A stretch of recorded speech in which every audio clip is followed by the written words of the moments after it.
large stone block at Pumapunku,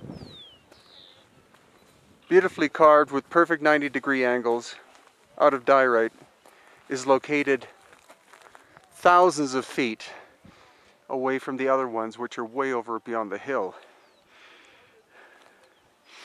It does seem like there was some kind of explosion here. It's not as if the Spanish came with hammers and knocked this place down, because there are fragments of diorite littering the ground all over this site of several acres. Like this piece. You can tell diorite because it has a gentle glint to it. And the red sandstone. Red sandstone, having a very high, or somewhat high, I believe, percentage of iron in it, thereby making it